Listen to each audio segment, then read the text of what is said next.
On this part of the morning show today, we're talking about the upcoming Sting Night, the Richland Center Boosters Sting Night, Hall of Fame, and College Signing Night.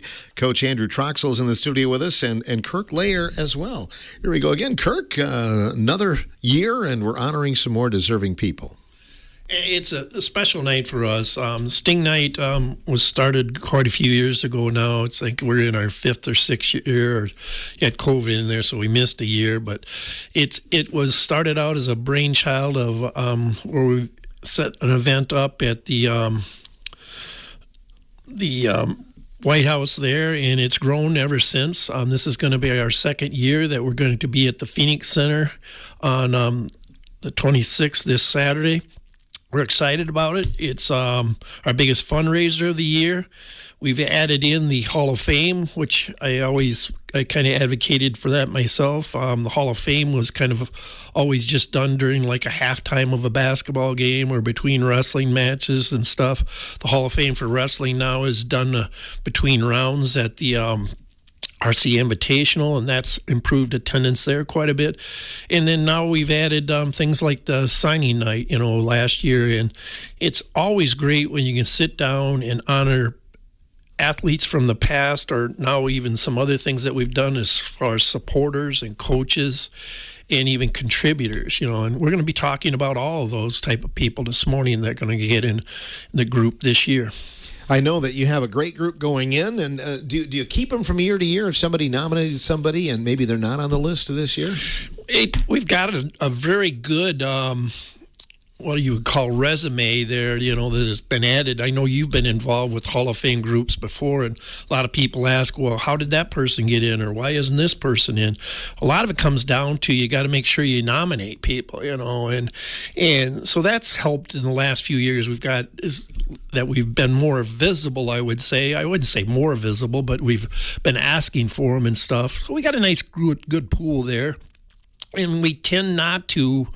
We kind of changed that. They used to be there for so many years, and then they would drop off. We tend now to just kind of leave them there, the applications, and one group over another group looks at those individuals differently than maybe I or you would.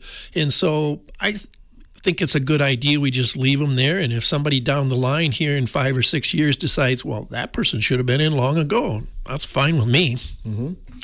Coach Troxel, as you look at this is, I think, a really cool thing because you got the current Hornets and you've got the past. I think it's important to kind of share the two, isn't it? It is. We were talking a little bit earlier about how this is kind of a full circle moment, that some of these guys and gals that are going into the Hall of Fame, we can celebrate their high school and their collegiate careers, but also we can see kind of the initial journey with a lot of these prep athletes that get the opportunity or have put themselves in the position to compete at the collegiate level. So this signing thing has been awesome. I know it's, I think, our 5th year doing it at Center. And it was just kind of born out of an idea that we really want to celebrate this, that it's a big deal with kids that are able to kind of take their talents to the next level, whether that be at the Division I level, all the way to the Division III level, or even kind of a JUCO school as well. So we're super excited to see our kids year in and year out be able to kind of be recognized as potential contributors at the collegiate level. So this year's class is no different. A lot of really talented kids that are going to take their skills to college. I've been at Richland Center a few times over the years when you've had the college signings, and a lot of times it's during the day. People work, or it's just after school or something. This kind of puts a light on these young athletes signing, doesn't it? Yeah, we want to make it a really big deal because it really is. And in years past, we've just had kind of an isolated signing event, and you had fans or family and friends that would show up, right, and support. But, I mean, now that we've partnered with the Booster Club, there's a lot of pomp and circumstance that goes into it, and you get fairly sizable crowds, and it's just really exciting, right, to kind of see a kid's athletic career end this way, right, with a kind of a grand send-off, before they go on to their final summer and then into school in the fall. You as a coach appreciate what the sports boosters do at Richland Center, I'm sure. Oh, without question. I think the cost of athletics has just risen insurmountably, especially for football. I did the math last season, and I think every kid, it's about $1,200 to put them in equipment, and now that we're kind of on the tail end of COVID, and that was that hurt our participation numbers, right? We're seeing kind of improvement, right? More kids that are coming out and increased participation numbers. Well, that's expensive, So for our program alone, the Booster Club was able to provide thousands of dollars, to outfit kids with shoulder pads, with uniforms, right? With any of these costs that, fundraising that money is darn near impossible. And they keep updating. The helmets have to be updated every so often, don't they? Yeah, the average lifespan is about 10 years or so, but we send in, what we can every single year. And it's not a guarantee they come back in good shape. Some are rejected, and so helmets are going to range anywhere from $400 to $550. There's a lot of science and tech that goes into it. Shoulder pads are kind of getting to that level as well, where you're looking anywhere from $250 to $350 for those. So we want to make sure that our kids have the best equipment they can. We want to make sure that they're safe when they compete, and that comes with an added cost. And so the Booster Club has been awesome, making sure that we have what we need to put our kids in the best equipment that we can find. Kirk, how does the Booster Club make money from this Saturday Sting Night then? Well, the biggest way we make money this Saturday night, because it is there is no entry or entrance fee or anything like that you have to pay to get in or everything. The biggest thing we have as far as this weekend is our silent auction that we do. And then we also have, which I think it worked kind of well too last year especially, is we also have a $500 bucket raffle that goes on during the night. And that became very popular. And that's part of where the athletes really come in and get involved. We try to involve a lot of all the teams as far as athletes. They'll help throughout the night with things, and one of them is selling tickets for the bucket raffle. And people would much rather buy a raffle ticket from one of these young athletes than they would want to buy them from Andy or you or I, Yes, they would. Hard to say no to those youngsters. Yeah, I know it. And they do a really great job. They help with things, and it helps me give you a chance to other things that are going on. They help out. We have free bowling that night for the young less than, let's say, 10-year-olds, and all the athletes help there with as far as getting that set up. So like I said before, this is our biggest fundraiser of the year.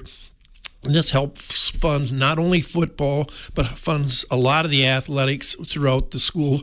We try to make sure that the funds that are raised, all of the funds go back into some way to support the athletes. It's either through weight training equipment or, like Andy said, assistance with uniforms or anything like that. It's gotten to be throughout for every school district, as you see in your line of work with all the referendums that are out there. Somehow you have to come up with creative ways to support people within the district. And this is one of those ways. And the other thing that I think that's neat about what the booster clubs that helps, enlighten people and then broaden their horizon a little bit is we get a lot. One of our things that we try to do is get a lot of the athletes when they're not in season to come and help at some of the events. As far as at concession stands, we've done a nice job the last several years at working with the school district, helping at some of the big tournaments they have, running concession stands. And we try to get a lot of the athletes in there to help sell this stuff in the concession stands too. And there's another case again, I'd rather buy my hot dog from that young athlete than buying it from someone else, So those things have worked out well.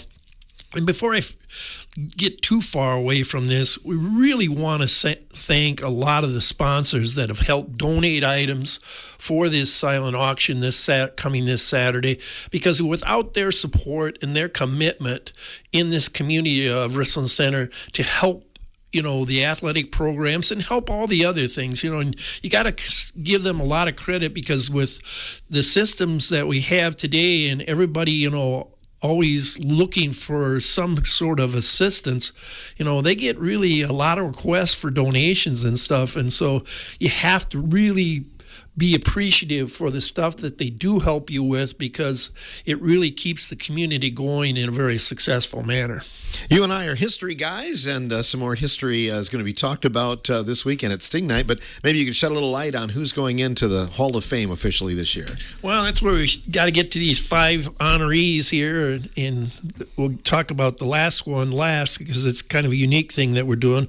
But the first one I'm going to mention, and he goes back to the year 1956, where he came to this school district. His name is Richard Newman, but a lot of people always called him Dick Newman. and so excited about him. He had a 35-year career here at Richland Center. I want to mention, first of all, one of the first things he wrote on the sheet he sent back to me, he really wishes his wife, Jan, was going to be here to watch him celebrate in this. But he has to be a fairly special individual, and 4 people nominated him for the Hall of Fame. Oh, goodness. That's awesome. And you look at all the things that he's done. His is more of an idea of a contributor. He's started here, came, and he coached at one of the unique things that a lot of people don't remember. Richland Center had a boys volleyball team way back in the 60s there, 50s and 60s. It had to be more like the 60s, I would say. And they were actually even second place at the sectional tournament and were like 1 game away from going to the state tournament, So a lot of people remember Dick Newman, and especially more so than anything is that, he helped with set up the color guard at Richland Center High School, and just all the places they went, and I could probably sit here and talk, and you can see I have like 5-6 pages that Dick sent to me, and plus the 2 nominations. Just a lot of things that he's done here in the Richland Center community. So we look for him to come into the Hall of Fame, this year. Our second inductee goes back again to somebody that was involved with my school years. He was on several football teams that I was on, and just overall, probably remembered first of all as an athlete, and then you're going to see this overwhelming theme that we talk about several of these people that are getting in, and that's Bruce Wilson. Tremendous athletic career, and then went into coaching and had I think he has a lot of pride in that coaching career because he coached with Hall of Fame coaches like Avitus Rip and Jim Harris. And just all the success he had there and the awards he had there, assistant coach of the year in the state of Wisconsin and other things like that. Had the pleasure of playing football with him my senior year, and just done a lot here in the Richland Center School District. Indeed. The pleasure of being coached by him. What's that? I had the pleasure of being coached by him, too. Bruce Wilson was my high school coach. He was our offensive line guy. So just a wealth of knowledge and able to really kind of help turn our program around in the early 2000s. So, even myself, I'm indebted to the work that he's done with our athletic community. Mm-hmm. Yeah, well said. Because his playing days were only, 2 or 3 years, in high school, but long remembered as a coach here in the district by many generations, actually. So. Absolutely. Who else? And that'll lead us right into the next guy. It's kind of the same example. We talked about Bruce graduating from the class of 75. Well, Greg Vitesnik graduated from the class of 1982.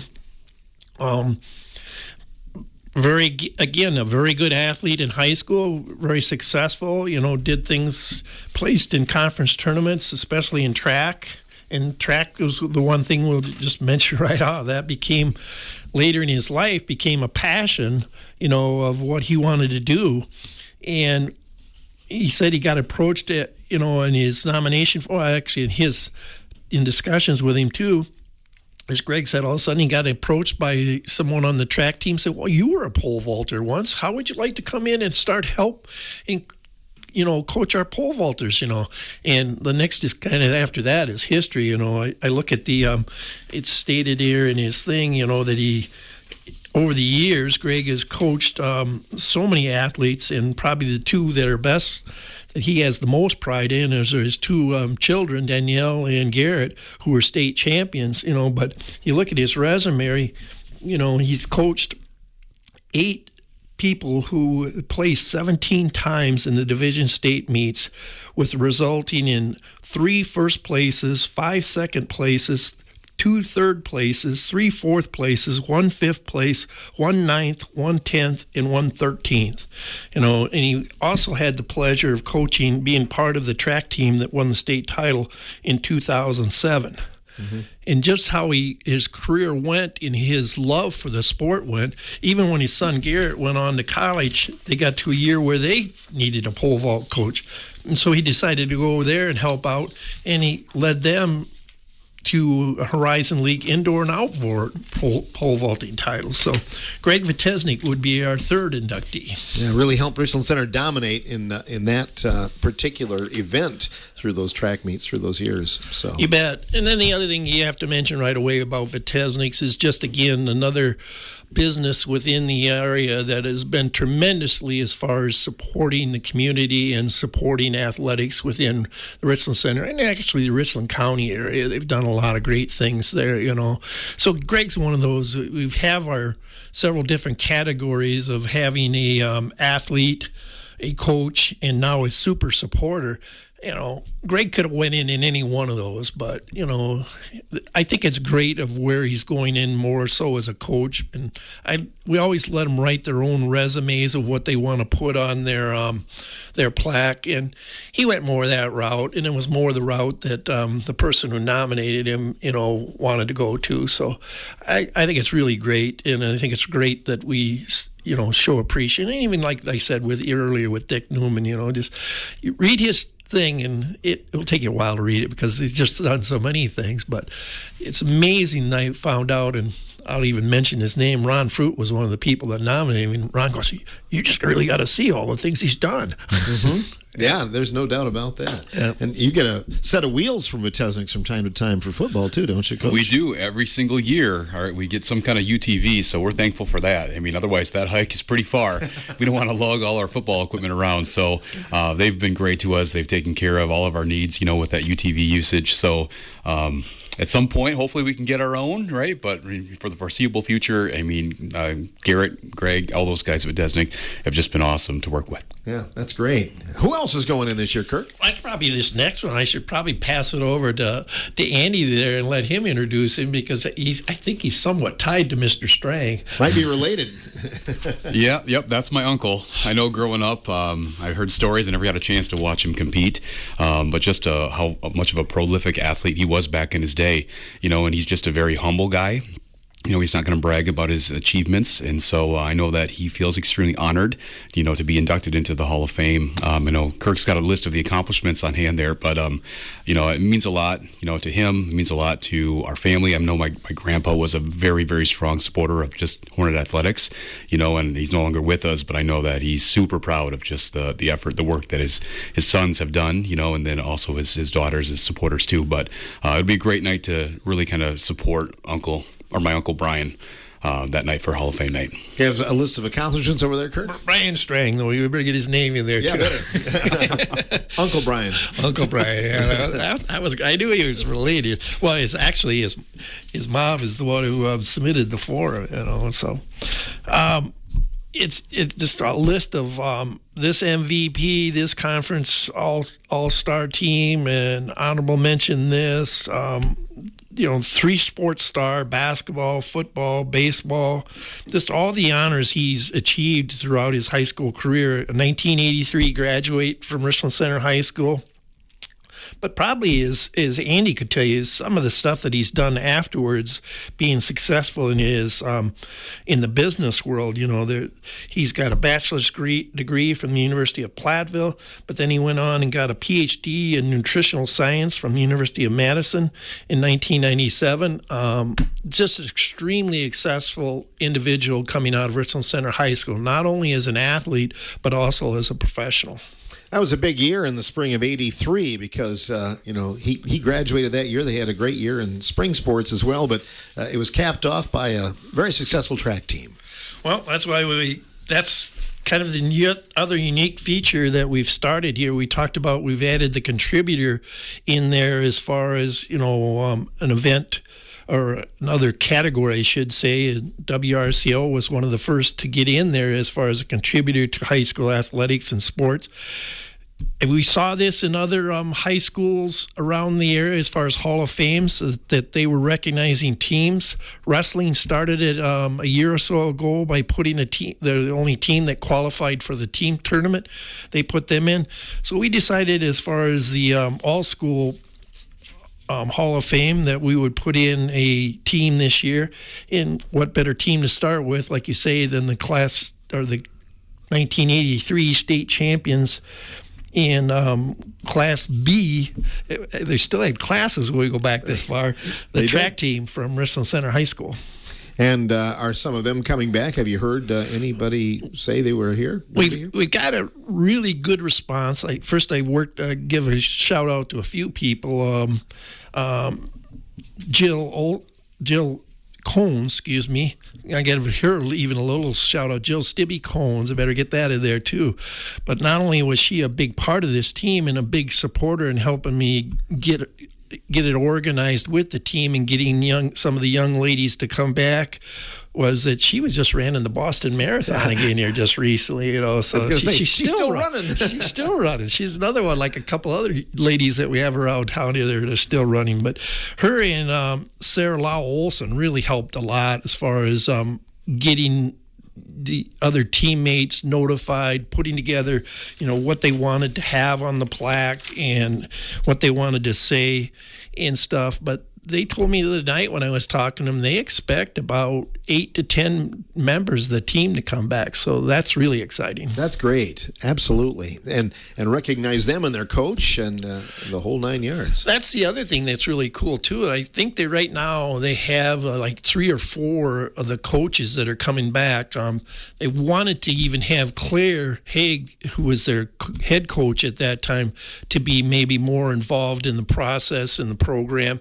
But as we all know, and we wish him the best, Claire just had some recent health setbacks, and so we're hoping he's going to at least attend, but we understand if he can't make it. Indeed. Well, that's an awesome class there. And what time do you start with the Hall of Fame awards? Well, that's better. We should get to that as far as, what is the agenda for the night, The group has worked really hard on it, and it's not just myself, but a whole group of people involved with the Booster Club. And this is my chance to put the plug in for anybody who would really is, like Andy said, we're an open club.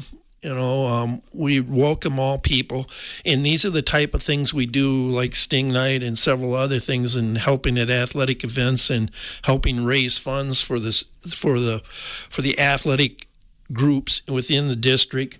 But we need your assistance. We'd appreciate your assistance, so come out, see what it's about here at Sting Night. It's at the Phoenix Center this Saturday.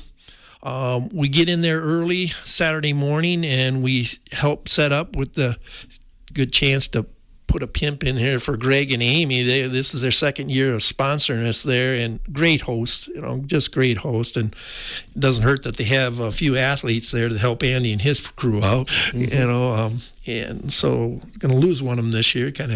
It's always pride to see that go on. But the doors we'll get the stuff set up there as far as the silent auction, so it'll be there early in the day. But the official doors opening is at 4 o'clock or 4:30, excuse me. But we've even asked our honorees to show up around 4. So we like to say, like Andy said, we like to get them there, and we like to get them to mingle in the crowd. But the doors open at 4:30. Kids bowling starts at 5. The Phoenix Center is generous there. They donate about 4 lanes or so for the young children, kids, whatever, to bowl, and the athletes help them through the bowling process. Hall of Fame inductions, we're looking for them to start about 5:30. Whatever time that takes, we're anticipating, 6:30 to maybe 7. And then what we do like to do then is we basically have a break. First of all, we end the $500 cash raffle that's going on for the night at that time. So then we throw the $500 out into the crowd to one person, and hopefully it gives them a chance to spend some of that. Plus then there's that break in there of about 30 minutes so that we can get some pictures taken with the Hall of Fame members and give them a chance to get pictures with their family and stuff. And then after that, then we will end the silent auction at that time, and we'll turn the night over to Andy and his crew, and they'll start with the signing night. All right, sounds good. And let's talk about that a little bit, Andy. Who's going to be signing from Richland Center High School this year? Well, this year we've got 3 kids. 2 that will be in attendance on Saturday's festivities. The first is going to be Tyler Woodman. Tyler Woodman is going to compete for Drake University in Des Moines, Iowa. Now, Tyler has put himself in a position to really do well. I know the high school Experience probably wasn't the best, some injuries along the way, right? But this kid is really, really tenacious in terms of how he works and puts himself in a position to have success. And so he was very active, talking to a lot of different universities. And so Drake saw his size. They had some questions for me, and they're like, hey, we're going to take a shot on this kid. We think that he's got a lot of potential, and it's great that, he's going to go into that opportunity healthy going forward here. And Tyler's going to be our first Division I FCS signee that we've had in the last probably 5-6 years or so. We'd like to see him stay in the state of Wisconsin, but hey, you go where opportunities are going to present themselves. So he'll take his talents down to Drake and Des Moines. The second will be a familiar name, Ethan Haiti. Ethan Haiti is going to go to Mount Vernon, Iowa, and compete for Cornell College. He's going to go for wrestling. So Ethan has a very, very storied career, as we know, and so it's nice to see him get that opportunity to go to the mecca for wrestling, No disrespect to the state of Wisconsin, but Iowa loves their wrestlers. So it'll be great to see him compete in a very competitive division. And then the last one is a new one that we haven't seen before, and this is Keegan Cooley. And Keegan Cooley, again, is going to go to the state of Iowa. He's going to go to Fort Dodge and attend Iowa Central, and he's going to go for rodeo. And so it's a JUCO school, and it's great that we're having a bunch of different athletes that have diverse skill sets that get the opportunity to kind of share at that level. So I know that Keegan won't be there on Saturday because he has a rodeo.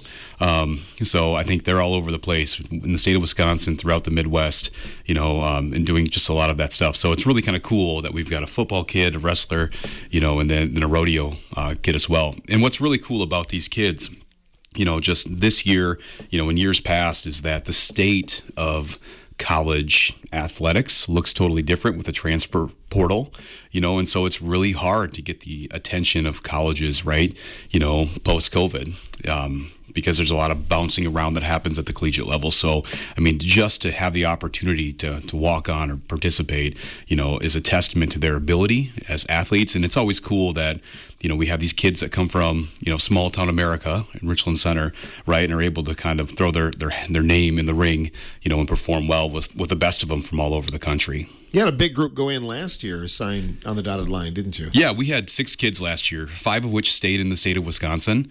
And what's kind of cool is that this is kind of growing. So last year, I think 5 of these individuals were from Richland Center, but we also had Kaylee Peterson from Ithaca that went to Stevens Point. So it's kind of cool that these co-ops also were able to celebrate them. So doesn't matter where you are, right? If you represent Orange in some capacity, right, we want to make sure that we send you off right. So yeah, 5 in the state of Wisconsin, 1 went to Illinois. And so we anticipate going forward that our numbers are going to continue to rise because, our athletes are just very committed to improving themselves, right, and just the overall teams at Richland Center High School as well.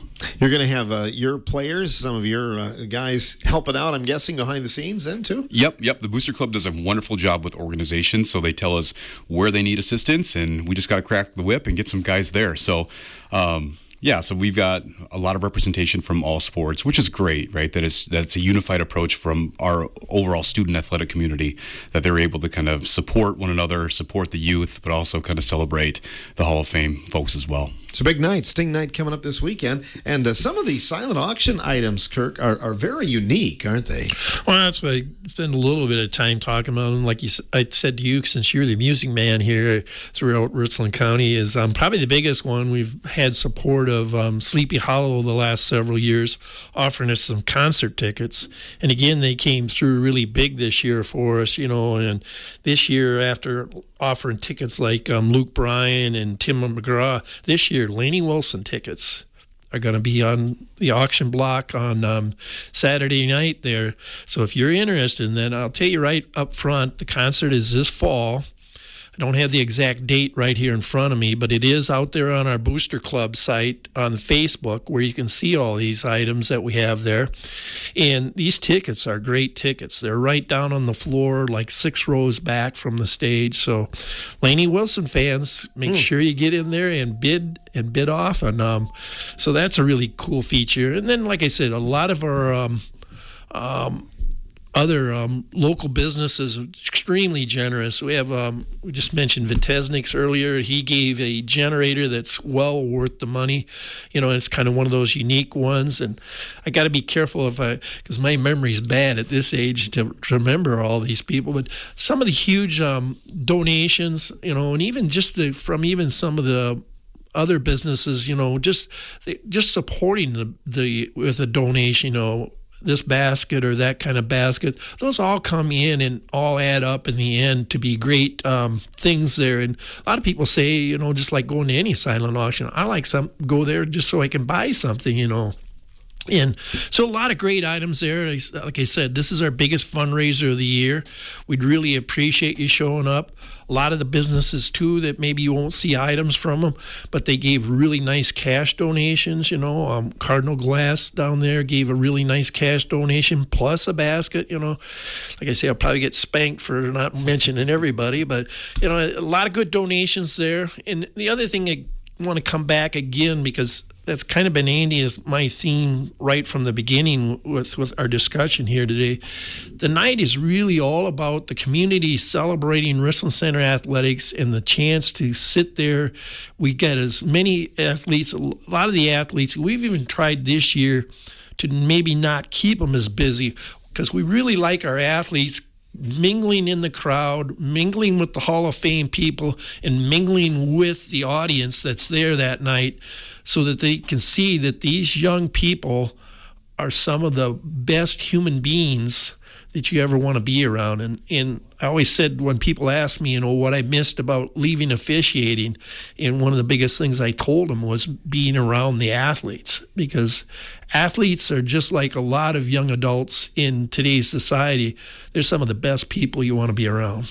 Yeah, we've talked about that before, Coach. A lot of people will say, well, kids these days are just, they're in their phones, but that's kind of an unfair stereotype. There are a lot of good kids. Oh, no question. Absolutely. And I think that we're kind of seeing kids come out of that a little bit. They're looking for a belonging, they're looking for really quality human connections. And so, these kids realize that athletics today are not just a 3-season commitment, right? It's a year-long commitment.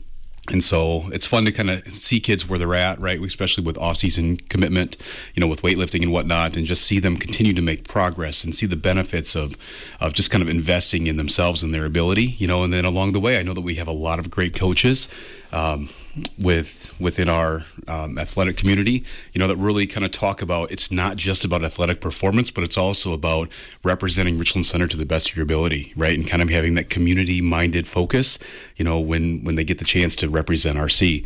So a lot of kids have taken that to heart. And so these kids are ambassadors, at the local level, at the state level, and then also at the national level.